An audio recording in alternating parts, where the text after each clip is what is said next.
Good evening and welcome back to another episode of Adventures in the Ink.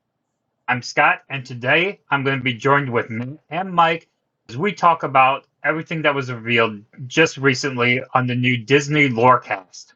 Matt, Mike, welcome. How are you guys doing? I'm Doing doing all good. right. Yeah. Happy So, to be here. Before we dive into the Lorecast, let's set the scene. Let's set the scene as to what happened in the world of Lorcana. So, as everyone knows, Ursula was the main villain of the first set, and she was defeated at the end of Ursula's return. So now everyone is celebrating. It's been 1 year since the release of Lorcana, and so they're throwing a party for the defeat of Ursula. But something strange is going on as parts of the Illumineer start falling to the ground below, and no one knows exactly what is causing this. And that is the setup for the brand new Shimmering Shimmering Skies. I got it. I know what I'm doing. It's right in front of me. Shimmering Skies set that is releasing on August 9th. So, Matt, Mike, first reactions from just the video of the storyline of Shimmering Skies. I just like to say I called it, but no, I think it's cool. I like stories in general where you have some sort of celebration and there's something still amiss in the background. It kind of gives us some suspenseful, like what's going on, what's truly the cause of this. You know, if Ursula's defeated, why are things still falling apart, or what's going on in the background. And yeah, so initial thoughts. I'm excited. I'm excited for some of the new IP, but we'll get into that later. I like how we saw the crown heavily locked up. I like how we actually saw them working with the characters and the character doing stuff similar to the lore. So I like seeing that, like, oh, there's a mystery. So they had the Great Mouse Detective solving that. I thought that was cool. I like that they're celebrating. There's a ton of Grimmers. So, like, again, like, we don't really know how these Illuminaries are really interacting, or how they're interacting with the Grimmers all. So it really was interesting to see that big of a crowd of Grimmers, because we haven't actually seen that many in one place so far. Mm-hmm. So really so I really want them to. So it make me want more of them expanding into the lore of Lorcana and how the world actually worked with the Grimmers and characters and stuff. But also, like, it feels weird that, like, we're having a party. Parts are falling out of the Illuminary. We found a necklace. Back to the party. So I'm very curious to see what the purpose of that necklace is, and it felt weird they went back to the party after that. So the trailer videos that seemed to have a weird tone dip. Yeah, I'd say the timeline is a little off. It's almost like, because the intro was, you see all the party, you see the carnival that everyone's at, you see Giselle from Zootopia singing, and then Martin has got his little, lore caster guitar, and he's about to go on stage, but he looks nervous, and then something falls down from the Great Illuminary. Then they do all the investigation, and he's there, but then it's like, wasn't he just on stage? And then suddenly he's back on stage after he finds that necklace, with the necklace in hand. So it's almost like, is he in two places at once? Why was everyone still just okay with the next act just disappearing to go find a necklace? I don't know. a lot of questions to be answered. Like, there could have been a whole episode with So, because the plot seems how it's so dull. Like, you have the setup with the party, you have the drama, the king going on, and then at the end, the wrap up resolve is him praying on the king. So it felt like they took like a whole episode that king condensed it into the, and like, it was interesting, but the pacing of it felt a lot weirder compared to the other one we've seen. Yeah. Scott, do you have any initial reactions? For me, I was just enjoying the storyline. You guys know how much I'm obsessed with just the lore of the game. Um, but I do agree with you that it was a little jarring. They flip flop back and forth between celebrating, mystery, celebrating. So it's going to be interesting. I think this video laid more questions than clues as to what the new set's going to be about. So I don't know if it was a marketing ploy on their end just to get people more curious about what's going on, the natural laying clues for what's going on. But overall, I'm intrigued by the storyline, and I can't wait to see where we go with it. Random burning question, because I have not seen The Emperor's New Groove. We need to have that movie night. Yeah. What's going on with Kronk in that 1 minute long video?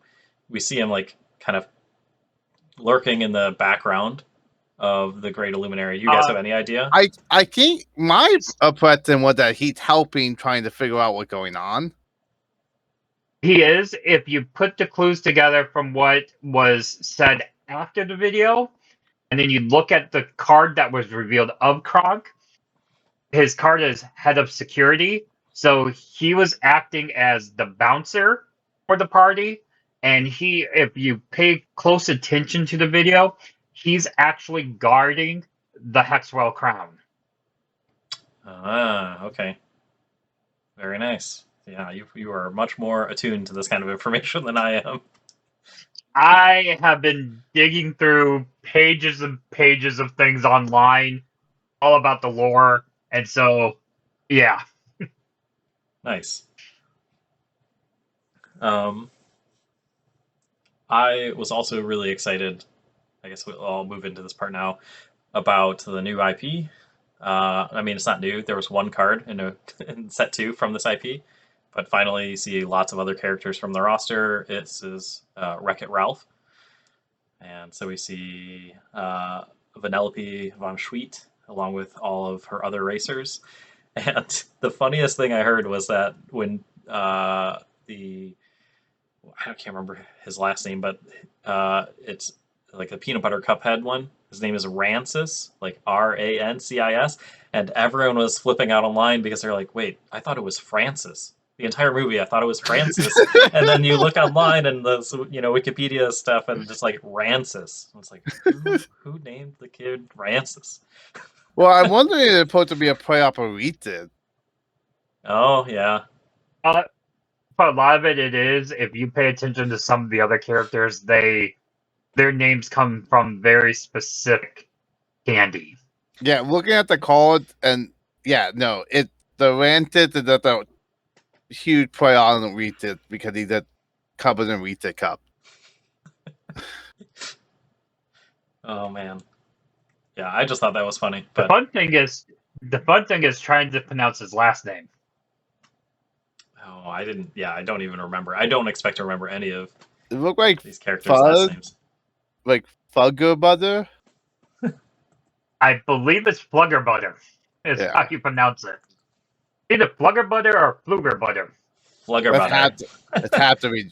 Well, you know what? I think a lot of the names do kind of seem kind of German sounding, so that makes sense. Fluger Butter. Oh man. Yeah. So lots of Wreck-It Ralph cards, and I was telling Matt, I wonder if the only reason why they put that initial Wreck-It Ralph card, Pick a Fight, in set 2 was because that's when Bucky came out, and that's a direct answer to Bucky. Bucky and Clockwork. Yeah, and Cogsworth too, yeah. Those both came out that and those were both hard to deal with world card that would probably really good effect that people needed to deal with. Yeah, but at least for Cogsworth, he's out turn 5, maybe 4, if the opponent's lucky. So you are only 2 or 3 turns away from a Be Prepared. So it's not as bad. I mean, if you're running Be Prepared. Sure. Not every color gets it. Fair enough. Anyway, so let's talk about some merchandise that we saw. Did you guys have anything that stood out to you or you want to talk about? Well, you guys know me. I'm obsessed with Beauty and the Beast, so seeing that Belle playmat, I'm all over Belle. I like how the other one wasn't a character; it was a song card, and I feel like so the character artwork, though, we don't pretty much just the characters, but like any of the accents, locations, those tend to be more of a teen, and I like that as a playmat a lot better because those tend to be like big images, and I feel like putting them on a playmat look better. I'm really happy about that. Yeah. That will getting the oh, what the called name Playmat, the new one. yeah, the family one. Yeah, it's Look at This Family. Yeah, look at the family. So Yeah. I'm really happy that getting a playmat. I am still upset that the playmats do not match the deck boxes. You want the like, you know, synergy points. Everything must match. They Well, you get did, 2 out of the 3 with deck boxes and sleeves. Yeah, and that's good. and they but, did like- announce the Lorcana card back design sleeves, right? So the opaque Yeah. with the Lorcana card design on the back. Yeah, I'm hoping that becomes a Lego staple item because I feel like that's getting a lot of people like that in general. Mm-hmm. Yeah, I like the card You're back go- art, but you never get to see We it. are probably going to see that a lot in competitions. Yeah, and like that one thing I hear people complaining about like other card games is like you put a lot of design and artwork into the back of the card, and then you just cover it with tree. That would be funny if a new trading card game came out and they're like, we know you're just going to put these in sleeves anyway, so they just leave it blank, like just white or something. Like, draw whatever you want, we don't care. That's how you mark the card. And it just forces people to have the actual opaque sleeves instead of the see-through ones. Mhm. Um, Let's make them all double sided. It's fine. yeah. I am very excited for the deck boxes and sleeves. They did choose 2 of my favorite cards from the game. So having Tiana and Aladdin, I was very happy to see as well. Mm-hmm. Yeah, these were popular characters, so I think these was good choices. And it's interesting that and also like they're not from the same set either. Now, you guys know I gotta get Tiana just because of my deck, so Yeah, fair enough. The other things that they announced portfolios. And so on the front cover, there's 2 options. One of them has 6 pieces of art, I think one from each ink color from the same artist. I think most of them are from set 1. I think they're I all was from gonna say set 1. Yeah. I thought I recognized them. Aren't they the original artwork from the first 3 starter decks? Yep, look my count. Yeah. Maybe that's exactly what it is. So it's that same artist who did a lot of the design. And they announced who the artist was, but I forgot. And then the other portfolio. The art. Hold on. One sec. Just so since you brought up, the artist is Nicholas Cole. Nicholas Cole, yeah, that's what the name was. And really, you know, I think stunning art, some of the best from set 1. And the other portfolio is just the card or like the inkwell symbol. So basically, the image, the art that's on the back of the card is on the portfolio. And along the spine of these portfolios is also each of the ink symbols and a lore symbol at the top. So that's pretty cool. They have a trove, and they announce the characters that are on the trove, so that way they can show you the trove without spoiling other cards that are going to be in the set. And they have 2 new starter decks, One is Ruby Amethyst, and the other is Emerald Steel. So it's interesting that the new starter decks are decks that are currently, they are ink colors that are currently competitive in the meta. So I don't know if that was on purpose or just coincidence, but it's pretty interesting. The characters that are on those are Elsa, specifically Elsa from Frozen 2, Wreck-It Ralph. So Elsa is the Amethyst and Wreck-It Ralph is the Ruby. And then there is Scar, who's an Emerald card, and Kronk, who's a Steel card on the other starter deck.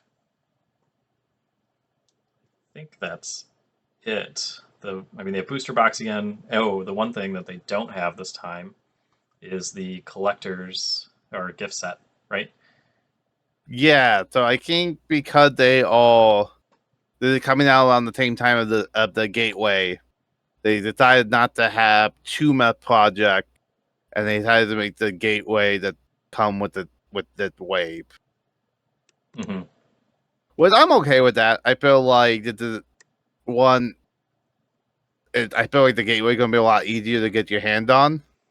Cause not everyone's gonna want it, and so for like a lot of collectors, they're gonna be a little bit easier for.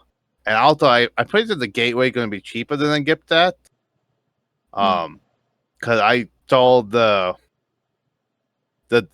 price from the distributor, and it's cheaper than what the gift sets have been. Okay.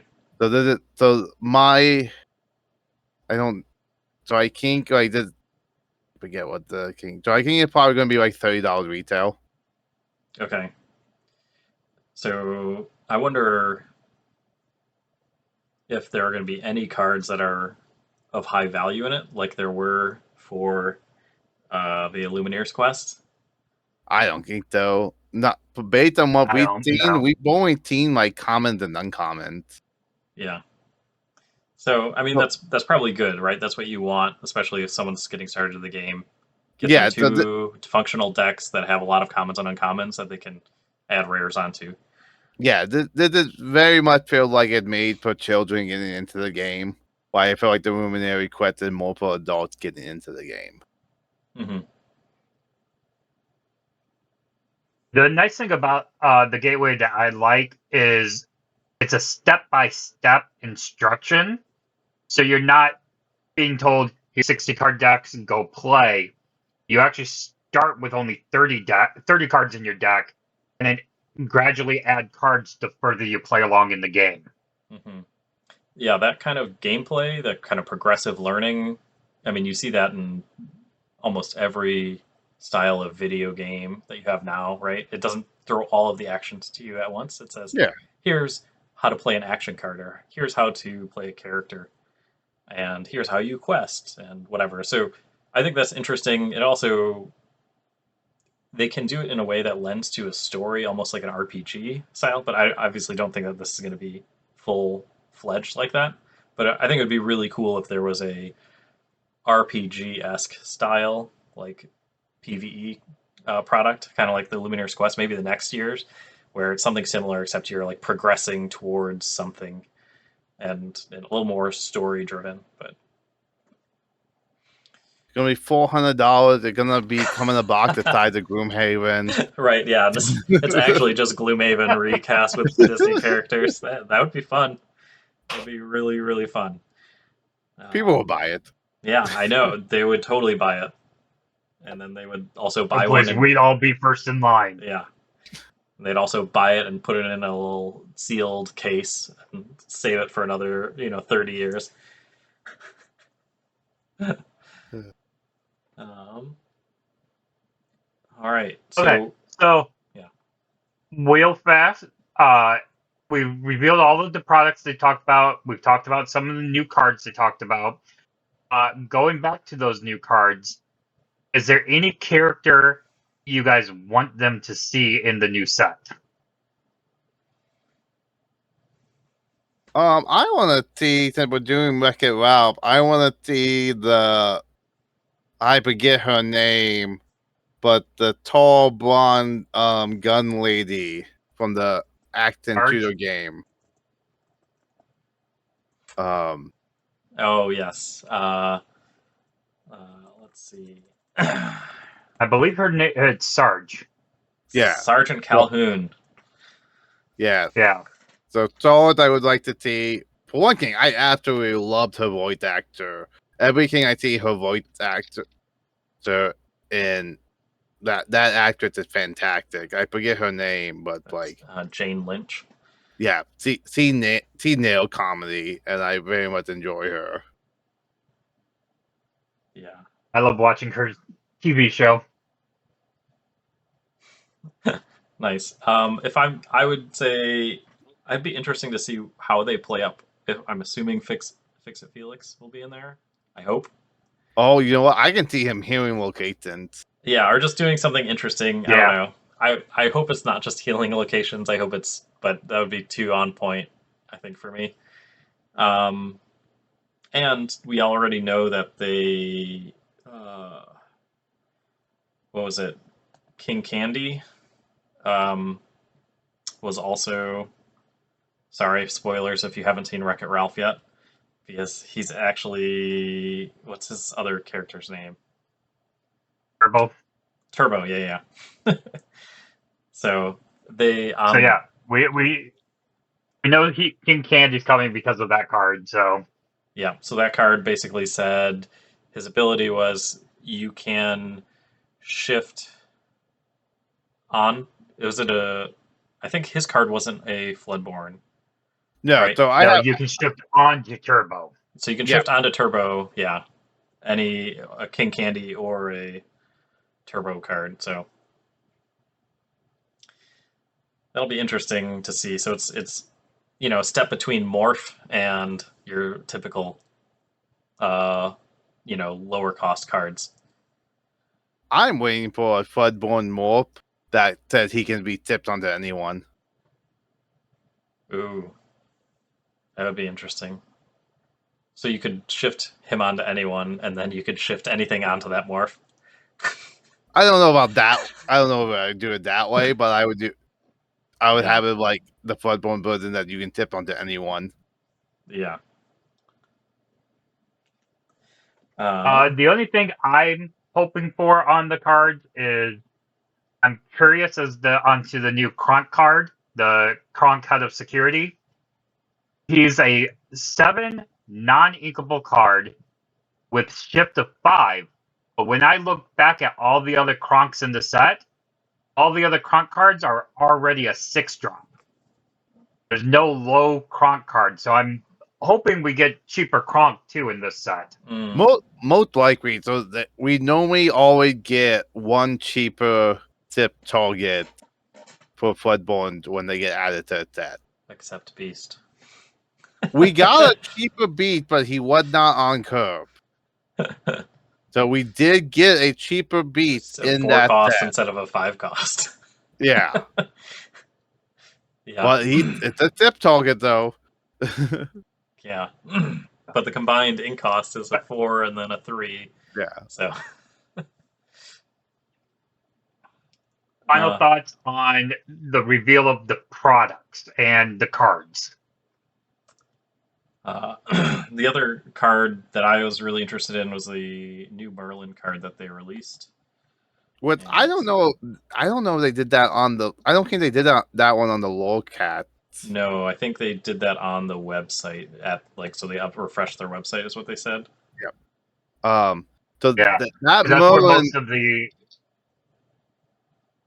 most of the Wreck-It Ralph cards got released on the website after the Lorecast too.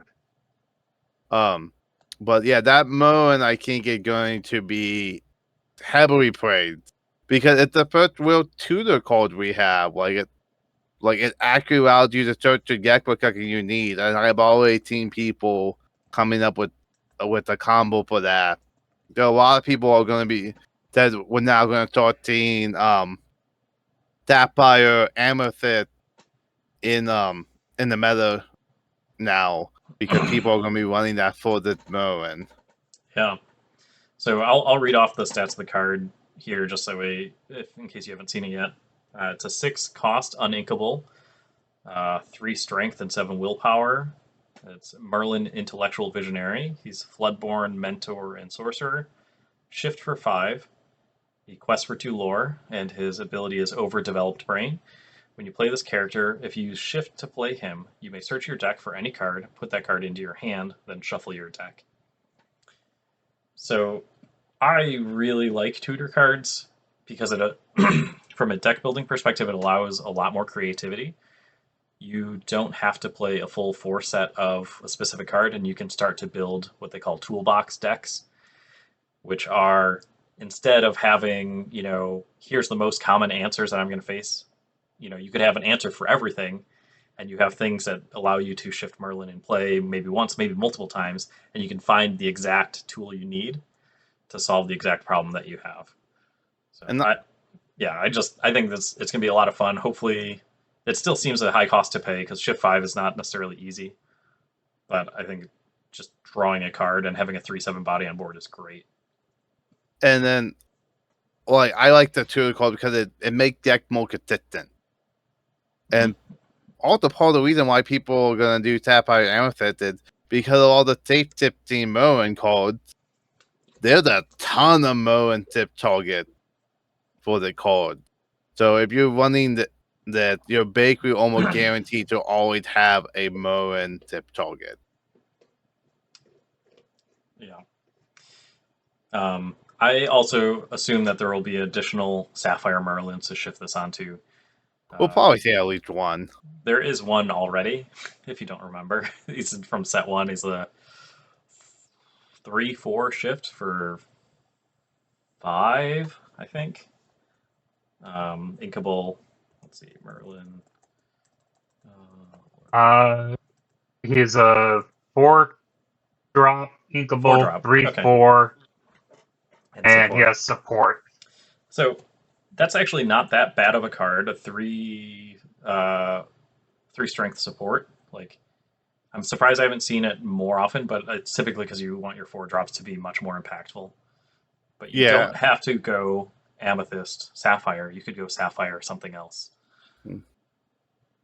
We hope that there's more additional Sapphire. I hope there's more Sapphire targets for him to shift on. Well, I'm also like, we're definitely gonna see like Brute Teal running him. Mm-hmm. Yeah, but the problem is you can't use his ability unless you shift onto something. So yeah, we're probably definitely gonna see at least one more Boomo, and if not 2 in this set.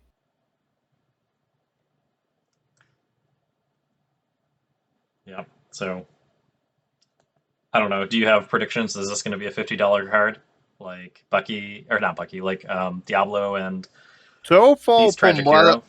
From what I've seen, I think that it probably is. I think that it's probably gonna be, of all the cards we've seen so far, there's a guarantee gonna be the most expensive one that everyone's going for. Because, like, to be honest, most of the other cards we've seen so far have not been that impressive. Excuse me. Yeah, I think there's room for them to be. There be more powerful cards in this in the set. I think it's a great card, and people will definitely play this. It's hard to say if people are going to put this into their Sapphire Ruby decks or Sapphire Steel. Those are the main 2 decks that are running Sapphire now, just because they would have to add the 4-drop Merlin as it stands. So yeah, I think it really depends on what other tip target Merlins we see. Mm-hmm. That's where I'm leaning, because I'm looking at this card for my Sapphire Steel deck. As much as I love his ability, unless we get a better, cheaper Merlin, I probably would not be running him. Mm-hmm. He just doesn't fit very well into the rest of my deck as a solo card. So yeah, but if we get another Merlin, a cheaper Merlin that I could be useful for me, then yeah, I might think about running 1 or 2 of this Merlin. Yeah, I've already got some decks brewing in my mind. I've got the Dragon Gem, so an Amber Sapphire deck. And so that returns all your support characters if you pay in cost. So even if they try to, kill down your 3/4 Merlin, which is actually kind of hard to take out, then you can always bring him back for your larger Merlin. But I don't know what tool cards I would put in an Amber Sapphire deck to make it useful.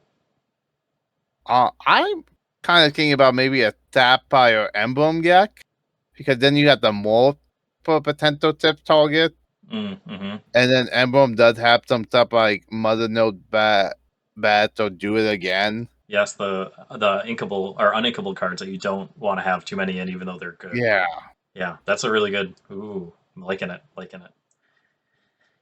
Oh man.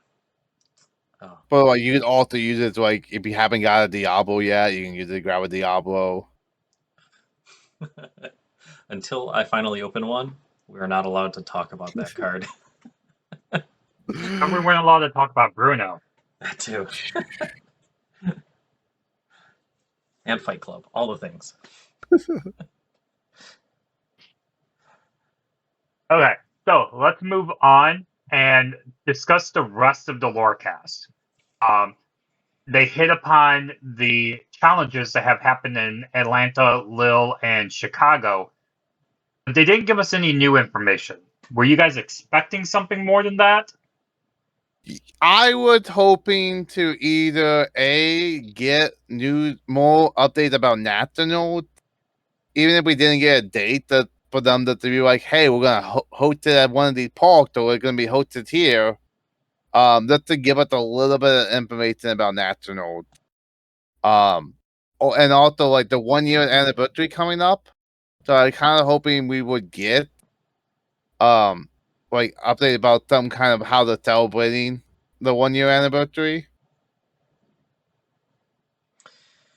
Yeah, I would say I agree with Matt. So it seems like it's a big milestone that's coming up, but maybe they're pushing it off until Gen Con or around that time to talk about the 1-year anniversary. So it would be fun. It could have tied into this set news, but I'm not super disappointed in that. I think I'm more disappointed in just the nationals and worlds, like no new information, because I think at the last Lorecast was that the one where they started to talk about all of the regional tournaments. Yeah. So that's big news. Event, yeah. Yeah. So the challenge events. So it'd be interesting, or the fact that they could have used it to launch pad and talk about community events, which they've brought up in the past. I think that's a bit of a letdown too. I don't know if I would travel to a community event, but if there was one within maybe 2 hours drive, I would probably go to one. But I don't know if I would make a full day trip out of it, like a 4-hour plus drive.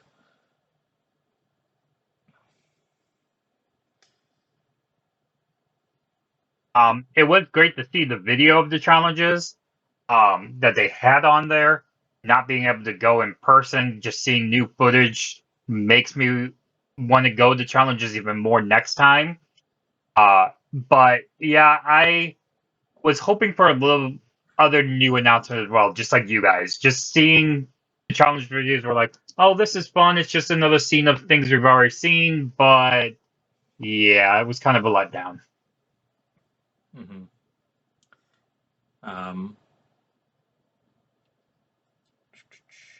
Yeah, I think it was interesting. So at the end of the Lorecast, they did some of the Illumineer's Quest gameplay, which if I had more time and I wasn't at work, I probably would have sat down and watched and enjoyed. But I had to get off my lunch You break. didn't miss much. Yeah. I definitely felt like that should have been its own video, and they should have done or did that when the set came out and put it on YouTube. Like, I think that would have been good marketing to help sell it. Or like you do it like just before Illuminary Quest comes out, so people can see it and know to buy it. Oh, sure. So I think them doing that at the end of the Lorecast felt kind of weird. I think it would. I'm glad they did it to show off Illuminary Quest, but I think that could have been its own thing and like put on YouTube by itself. Mm-hmm. I was at first excited to see them playing the Illumineer's Quest until they got into it, and I realized it was boring to watch them play this. I don't know if it's just because I had already played Illumineer's Quest, so I was familiar with it, and I didn't need to pay attention to them explaining it. But I also found myself just watching them play and like not really giving us a lot of great insights into their thinking behind why they're playing the way they did. Yeah, So I just found it a little boring to watch. and I was not that impressed with the deck they were playing with. So like, well, a lot of times when I watch content like that, I look at what the cards are playing, what the deck build is, and like looking at what they had, I didn't think it was that impressive, and I felt like they kind of like weird build. Do you think that was on purpose, though? Do you think they specifically built the deck they did just to not make themselves too overpowerful against Ursula? They just chose these decks to show off what Ursula can do? Or do you think they just did not put a lot of thought into it? It's hard to say. I think the whole thing it felt very much like it was a production. So it was very much a PR thing. So like I wondering if these guys even have saw the deck beforehand. Some of them definitely seem a little bit newer to the game than others. And so like I don't know. It's hard to say. I was only kind of just like half watching because like I was at the store doing customers. I had people who watched the react video. It's like at the very end of it, I had customers walking, which is why I had to end that call. Yeah.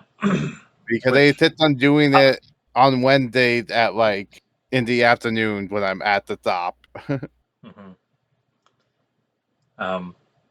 Hey, Yeah. at least you were at somewhere you could do a reaction video. I was in a car traveling all over the place, so my signal kept going in and out. Yeah, I took a little bit of a late lunch, and then so I hope I wasn't eating too much on camera, but I was sitting right there scarfing down my lunch when we weren't recording. Yeah, I think you're right, Matt. It could have been two videos. The first, and maybe that's why they threw in the intermission. They're like, here's all the news, and then if you stick around, you can see some additional like fun content. I don't mind that, but I agree with what you said, Matt, or maybe you said it, Scott. It's just that getting into the minds of the creators of the decks or the creators of the game. Like, I don't know if Ryan Miller or anyone that he's playing with, helped with the design, but it'd be really cool to hear that kind of a story. Like, oh yeah, when we were coming up with this story, like we really wanted Ursula to have this kind of powerful feeling. And, just like any kind of that background to me is really cool to hear, to understand what they were thinking about, or just to get more insight into what it takes to design something like that.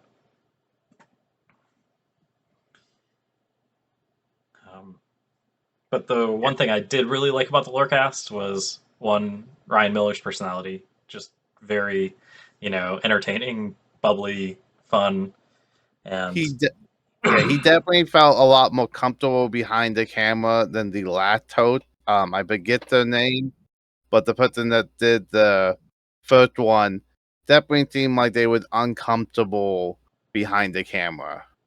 oh, yeah. I actually didn't see the first one, so I can't compare, but I've heard from multiple sources that Ryan Miller is just like that in person too, just very, fun, exciting. But the other thing that he did, or their production team did, which is really cool, was those giant cards.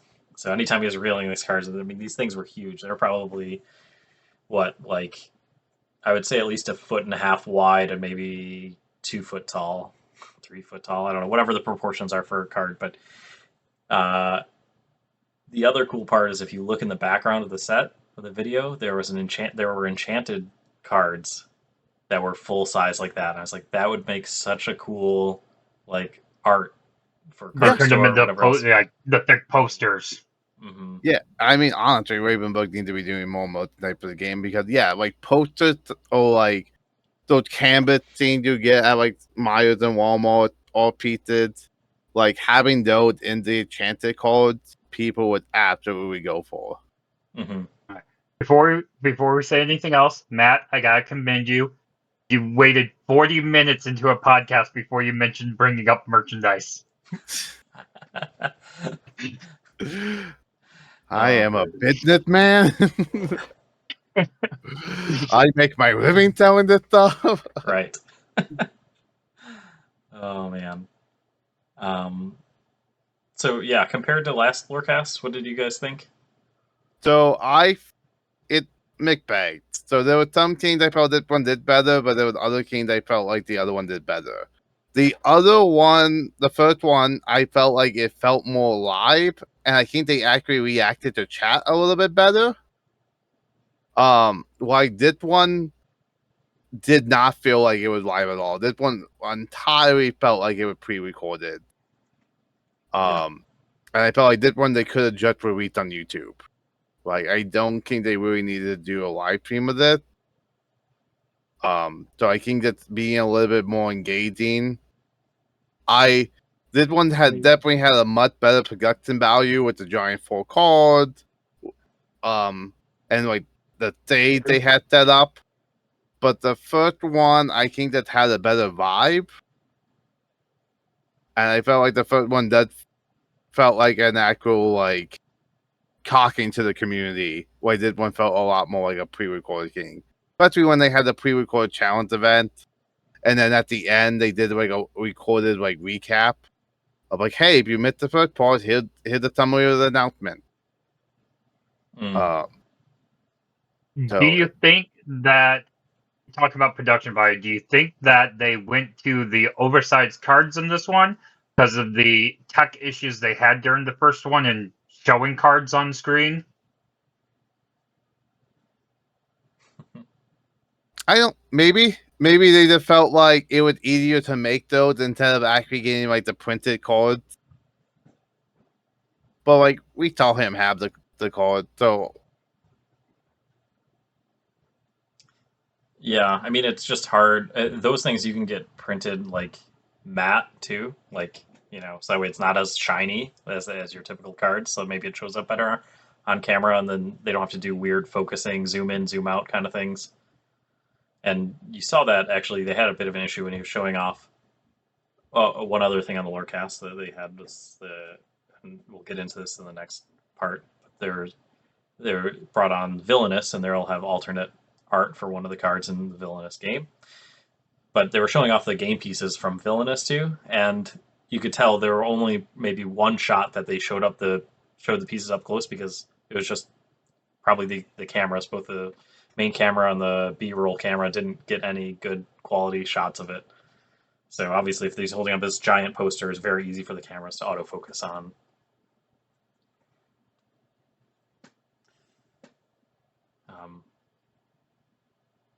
with that Prince John Overall, that they revealed for that actually looked like it'd be a really good card. Yep. I'm excited for that card. So Which, since we're talking about him, it is a 4-drop inkable card. His name is Prince John Goldlover. 3 strength, 4 willpower. He is a storyborn villain and prince. And he has he quests for 1 lore. He has the ability of beautiful, lovely taxes. Exert this character to play an item from your hand or discard with a cost of 5 or less for free, exerted. And he has the flavor text of a villainous schemer from day to night. Yeah, so we're definitely gonna see him just bringing back political. Like He gonna quit. Particle gonna come back. Helm, they're gonna ban it to draw 2 cards. Yeah. I want to know. So this is the second card that allows you to play items for free, but also requires you to play them exerted. So I wonder if there's specific items that are going to come out that are just too powerful to be played for free, but that have exert as part of their costs, like Fishbone Quill. Yeah, like right now, like this Twin John and Fishbone Quill would be broken if he did not exert it, because then like the combo, both you play Fishbone Quill on turn 3, you play Helm on turn 4. So on the turn 5, you use Fishbone Quill to play a card, ink a card. Helm Bandit. I get turn 6. You have to have Twin John out 1 turn. But like, yeah, you activate Fishbone Quill. You activate Helm. Then you activate Prince John to bring back the Fishbone Quill. And if it wasn't exerted, you could then immediately gain another roll. So you could do it twice. Yeah, you could. Yeah. Yeah, I mean, so in that case, I mean, the drawback to Fishbone Quill is you have to have cards in hand. Yeah, but the Helm does allow you to draw 2. So you put 1 down, so you're down 1. You sacrifice it. You draw 2, so you're +1 again. Then you use Prince John's ability, get it back. You use it again, and you're back to neutral. So it's basically allowing you to ink 3 times a turn if they don't have an answer for your Hiram or Prince John. So, meh. I think it's good, but by the time you get that out, it's like turn 6, 7, because you have to wait for Prince John. So, like, I see a lot of tap high people like get to like 10 plus ink, and like that's when they have the big draw, they can play whatever they need. Yeah. It'd be interesting to see what kind of deck he's good at, and you also it's just playing it from your discard too, which is I think can't be overstated on how good that is. Yeah. Playing from your hand is fine, but playing from your discard, I think it just makes any kind of item hate cards seem much less powerful. Mm-hmm. So how do you guys feel about this card being outside of enchanted cards? This is the first true alternate art card for Lorcana. Got a good move, bad move? It's not, because the 100 gift that was alternate artwork. That's true. And also you can count the challenge stuff, but yeah. I think it's great marketing.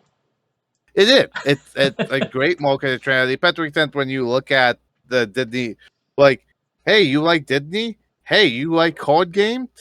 Hey, you like Ravenbird game design? We have another game for you. Yeah. I wonder too if they did this, they've obviously at the challenge events, they've been advertising in the side events, the Villainous tournaments.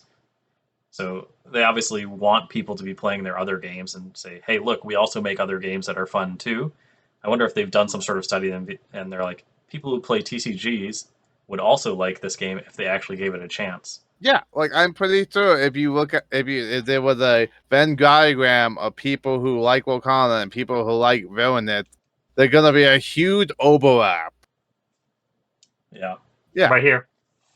Like I own Villainous. I own almost every set of Villainous too. I love playing that game. My friends love playing it. We actually just played probably 3 or 4 of the different sets just like last week. So Villainous is something we absolutely do play quite regularly. All right, I'll have to have you guys sit down and teach me sometime. It is a great game.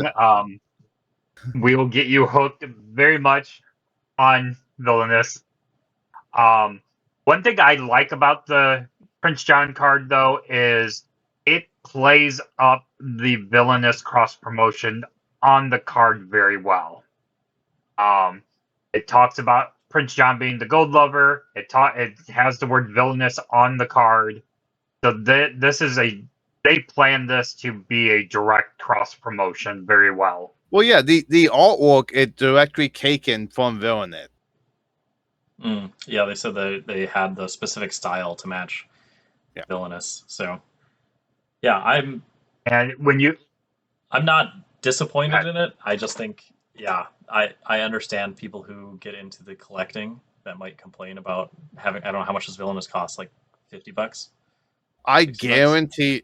guarantee you, you wait like 2 or 3 months, and this print John, they're gonna be on the secondhand market for like $2 or $3. Like they that'll call it gonna get mass printed to hell. There are gonna be a lot of people who aren't interested in playing Lorcana because they don't want to get into a TTD.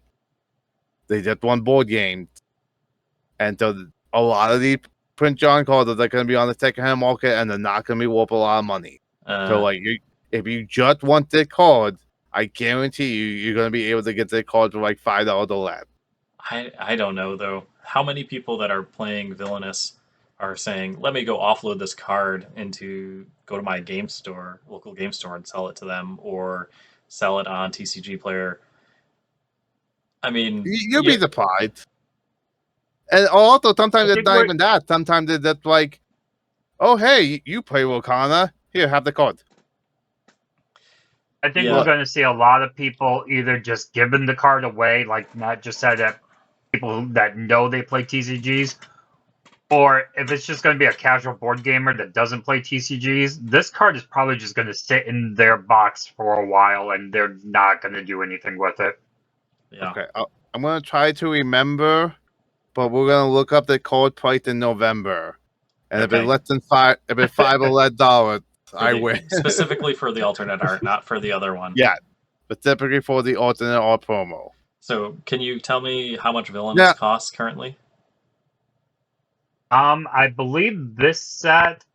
Let me double check before I say it.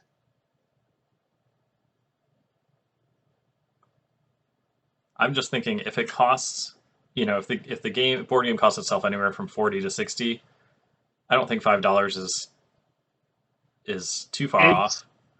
I don't think it's the gonna be massively original expensive. version. The original version of Villainous is going 35 right now.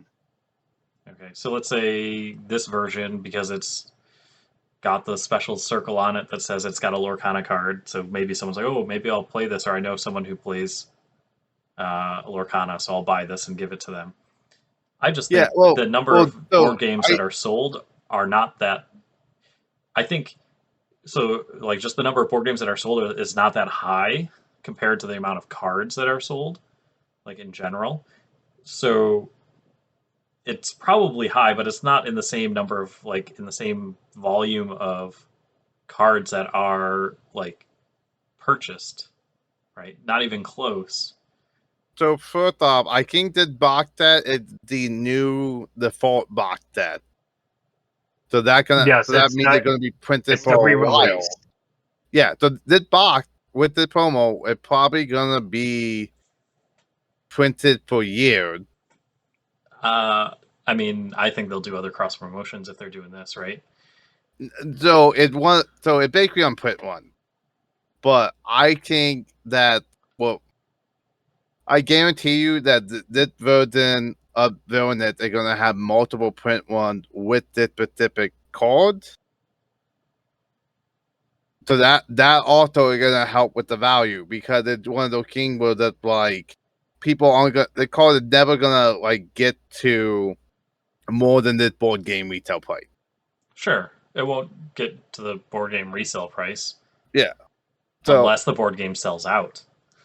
But board games they reprint because board games aren't collectible. Yeah, they're not a big secondhand market for board games. So I don't disagree with you there, but I just think that the number of these out in the wild, you just may end up. I don't know. I feel like people are going to collect them.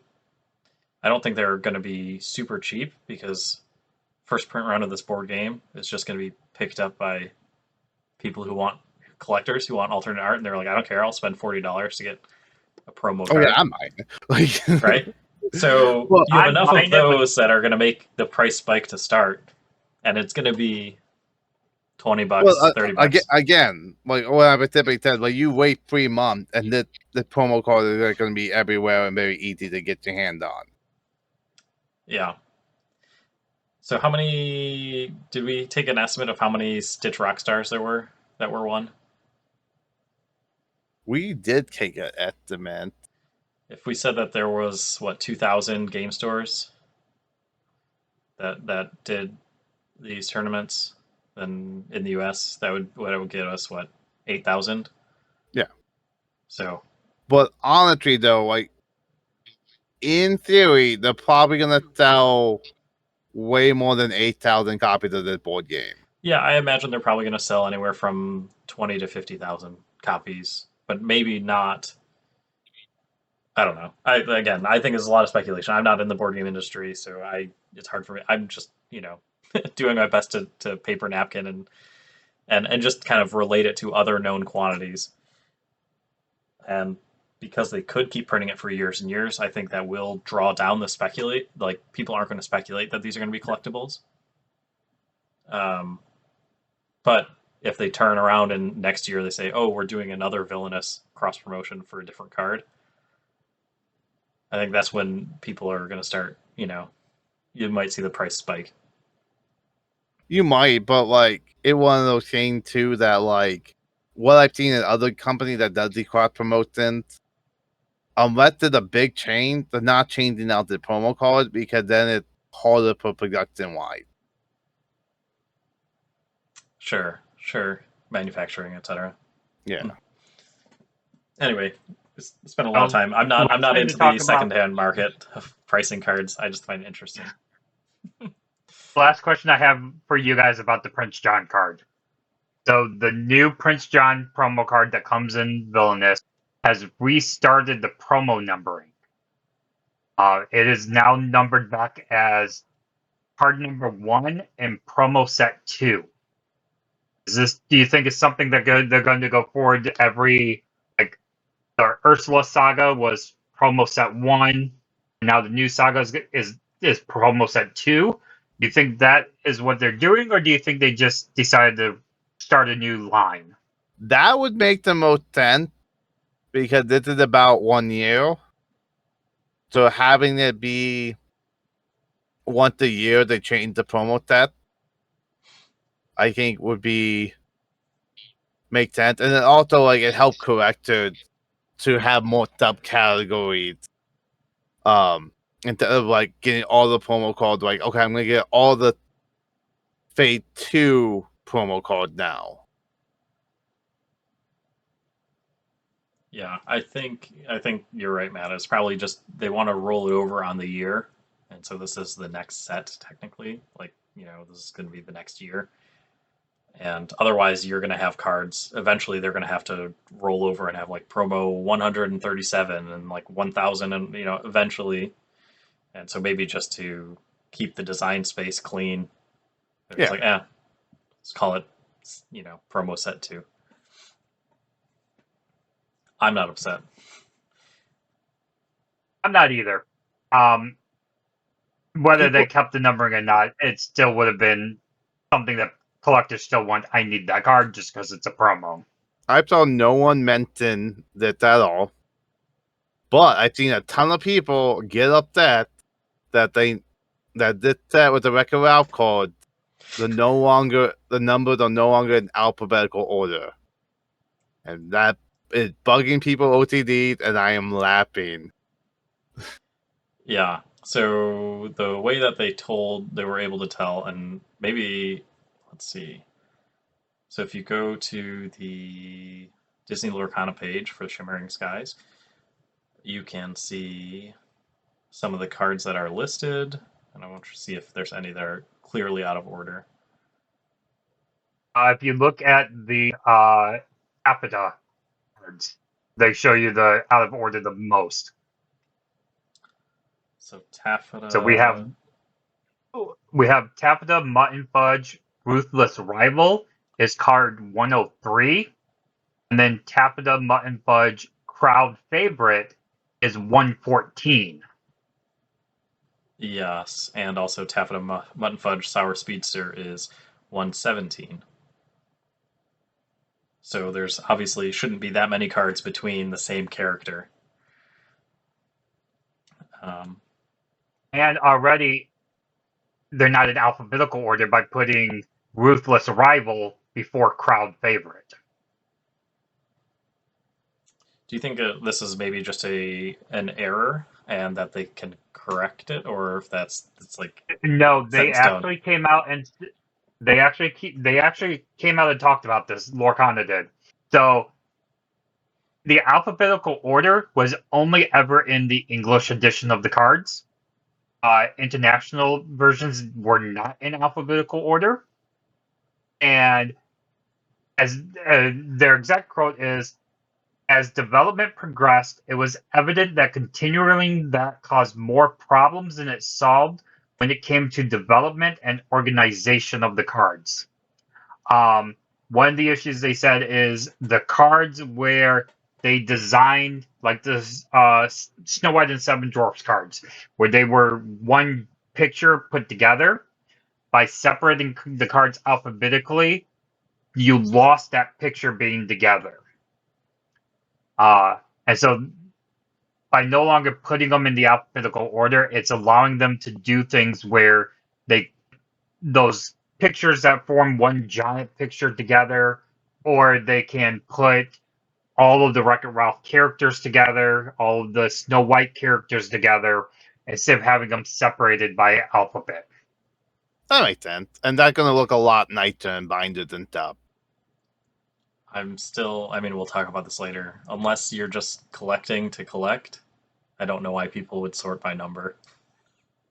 But that's my personal opinion. I sort by number because I find it's easier. So, but here's the thing. If you don't have your app on hand, and I said, oh, can you get me, like if you're deck building, which is typically when you're looking through your bulk anyway, and I said, can you get me a card that's similar to Taffeta Mutton Fudge, which is a 4-cost? Are you going to be like, oh yeah, that's numbers 117 through 123? Or would you rather have your cards indexed on, something that's, relevant to your deck building?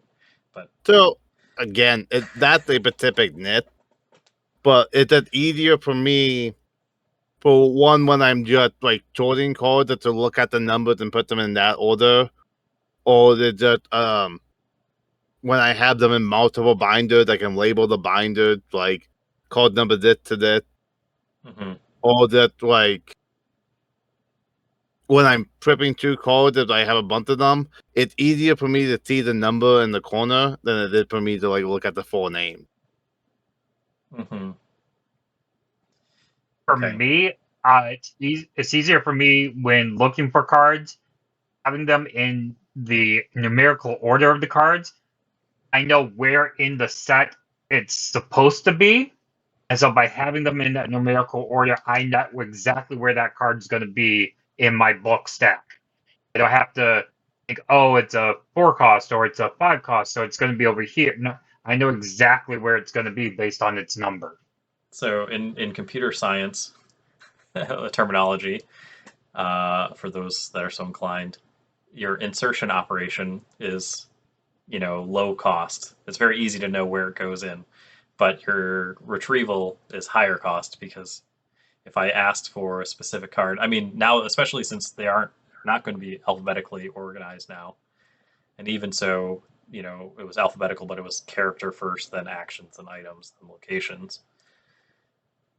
Yeah, but but also what you're talking about, like I do most of my deck building on the app. So instead of me having to flip through all my cards, it's easier to do the app when I'm kicking stuff out. I'm not making a big mess.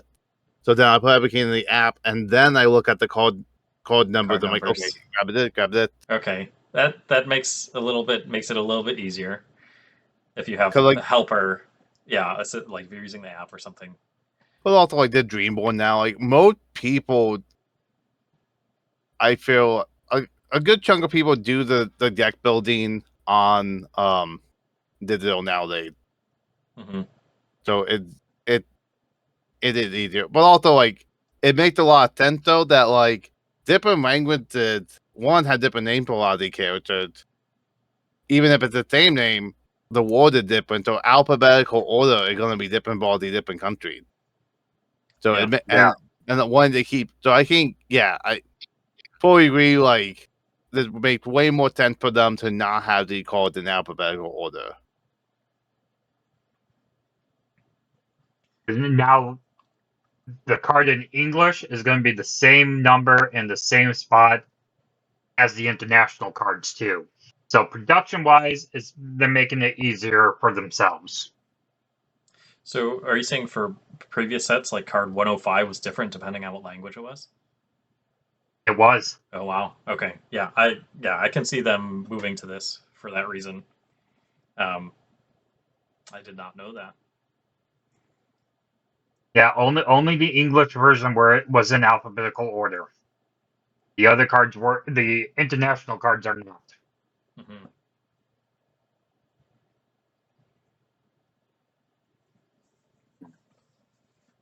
Well, I think obvious that all of us have differing opinions, or at least I have differing opinions from you two on how to sort and organize cards. Yeah. But we can talk more about If that it in a makes you future feel any episode. better, Mike. If it makes you feel any better, the friend that you have been meeting Friday nights now, my friend Corey, he organizes the way you do. For me, it's having I ask questions, and we'll get into this when we talk about it. But when I'm building a deck, or if I'm trying to ideate, I have to have cards that are like each other, near each other. So that means similar in cost, similar in cost, similar in rarity. Not necessarily rarity, but that idea of like there's a spot like in my ink curve that this card needs to fit. I'm looking for a 5 cost that helps me deal with this problem. And so you can do that digitally and look these cards up fine, but sometimes when I'm just, poking around with my cards, I like fanning through them in, physical and say, okay, how can I make this card? Oh, wait, what about this other one that's kind of similar? Okay. No, your way is definitely a very efficient way for your needs and for the deck building aspect. And something I've seen a lot of people do. And what I've done for other games. This is the first one.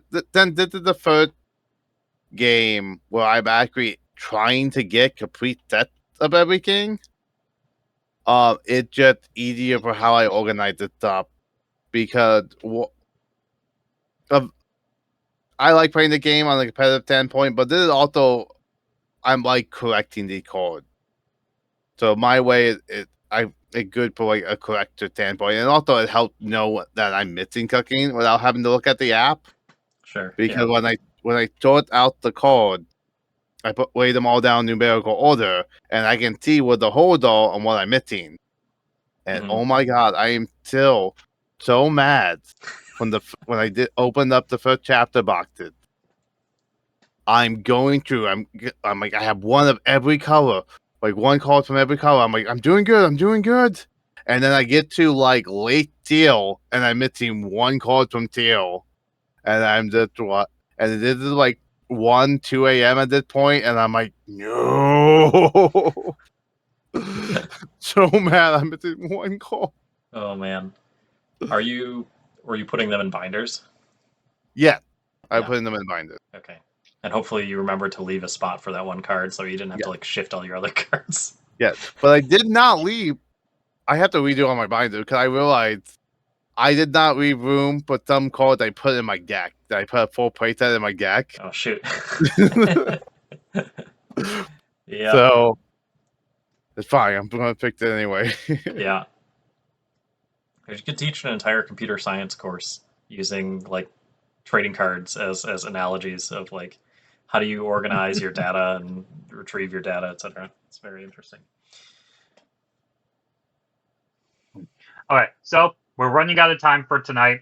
So final thoughts on the Lorecast and what was revealed and what was revealed. I felt like this one was already set up for disappointment because the last one they had shut big things to reveal. Like they revealed the challenge event and stuff, and they revealed the Earthshot return was a lot more story impactful. But also that the card they revealed was like, if you like Wreck-It Ralph, oh, you like the character they revealed? That's very exciting. But I felt like overall they just revealed more powerful card meta-wise in the last Lorecast. And I just feel like they, and also like the brooms, a lot of people were excited for the Milan. So I just felt like they just had more exciting news the last one, and like this is bound to happen. Like not every set is gonna be as exciting upon release. So like we went from a very exciting Lorecast to this one was okay. I'm still excited for the set, but I definitely felt like that this one had a high ball, and I felt like they upped the production value and they did some fun stuff, but I felt like just what they was announcing was just not as exciting than what they announced last time. And like that happened. Yeah. I think I don't know what they could have announced, to make it as exciting. Like they'd have to have announced nationals and prizes for nationals and the community events. And even then, I don't know if it would match the fact that we finally got our first organized play from the last Lorecast. Yeah, And so go ahead. the fact that they're gonna be doing it on a more regular basis, like we're gonna get these like one per set.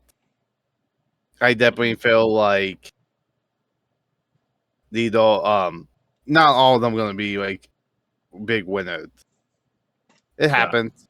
So Yeah, I was not expecting a lot out of it.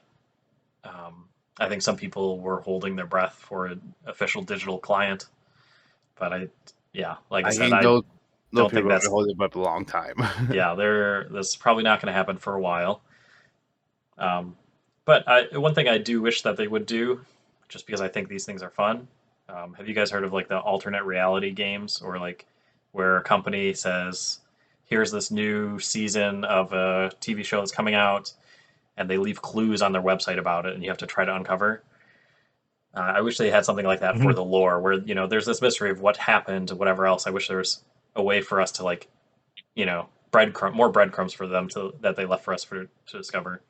They could give us a riddle, and then it corresponds to different cards in the set, and then we have to like put them together in a certain pattern, and that gives us the next clue. It's like the third word from this card, from card 105, plus the fourth word. It's just, I think stuff like that's fun, but it does take time to develop something like that and developer resources. So I understand that that's not like the direction that they're going right now. Yeah. We're on set for episode 100 for us to do all riddle. All the right. clues that we've been waiting out of the podcast. We've already been leaving bunches of clues. You should go back and re-listen. Totally not to boost our stats.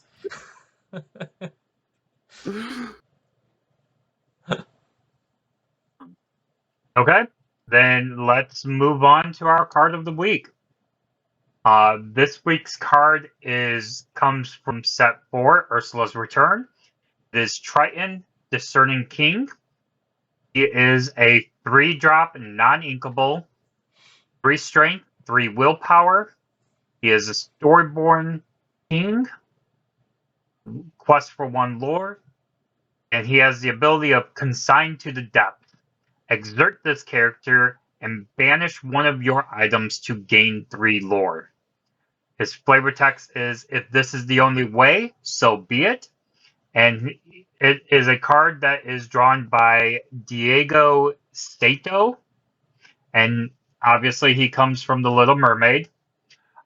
This card was chosen because today is Father's Day, so I wanted to make sure that the card that we chose was a father.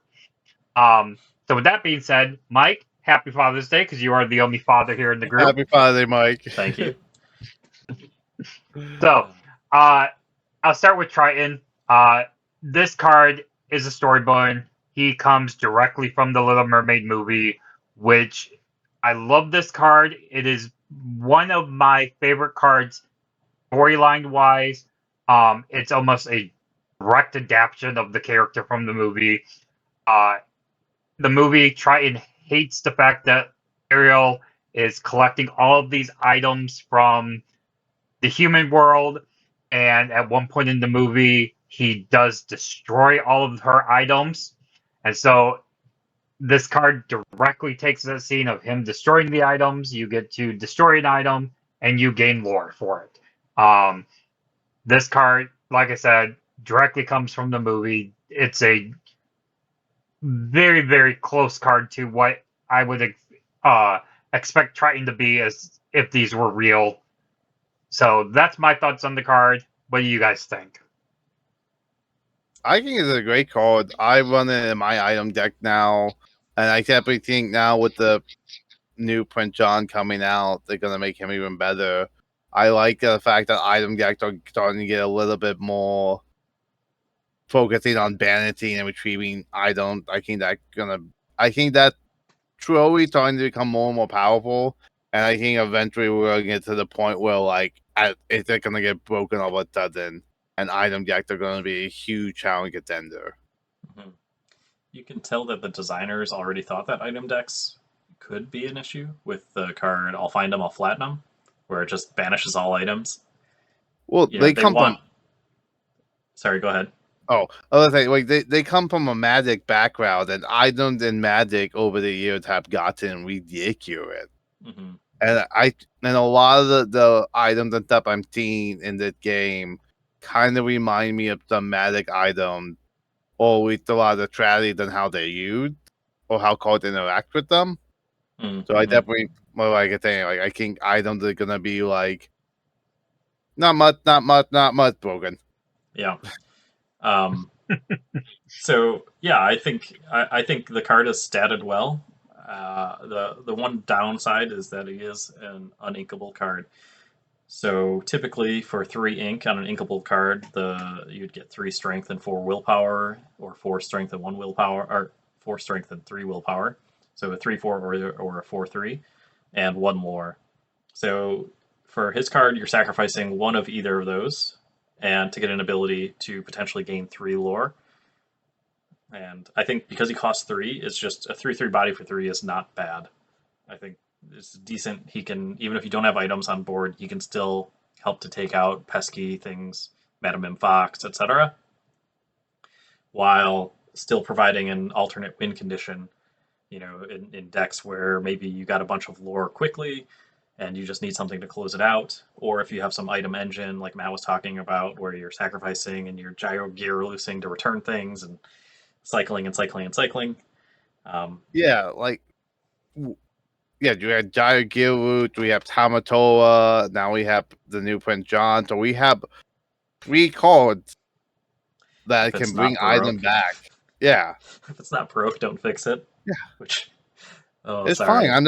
It's fine. I'm just playing 16 particles a turn. It's fine. Yeah.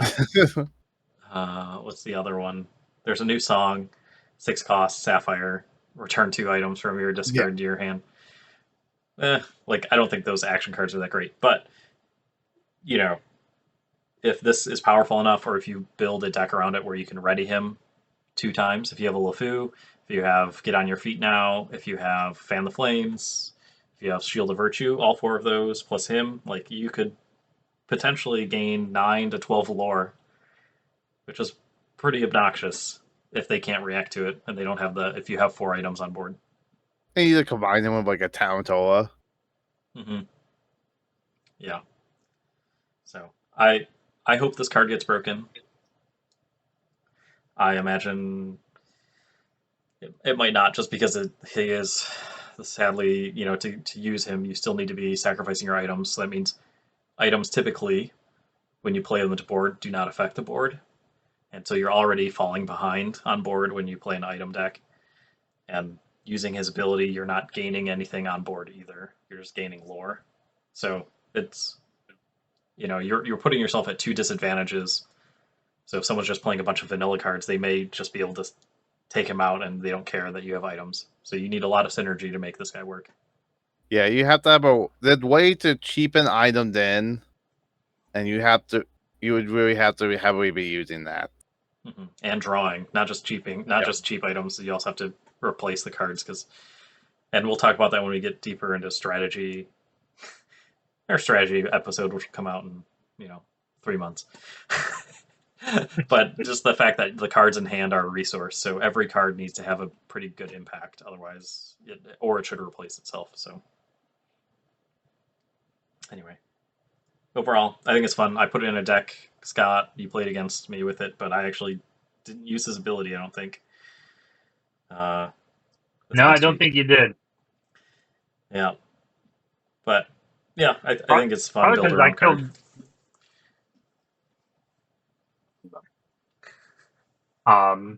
Matt, final thought on the card? I think it's a great card. I definitely think I feel like a lot of the cards I'm seeing for items right now have not gotten all the support they need, but items don't always every set have slowly been getting more and more powerful. And I definitely think these are the type of cards you want to grab now before they get broken. Because I definitely think at one point in time, most of these item cards like this are gonna get broken at some point. Mm-hmm. Which is fun. Yeah. It's fun as long as you're the one who figures it out first. Doesn't matter if you figure out first. As long as you already own the card to I can play this. Sure. Fair enough. All right. So that's all the time we got for tonight. Thank you guys for joining us. Don't forget to check us out, like, follow, spread the word for all of your friends about our podcast. We'll see you next time here on Adventures in the Ink. For Matt, Mike, I'm Scott, and don't forget, adventure awaits.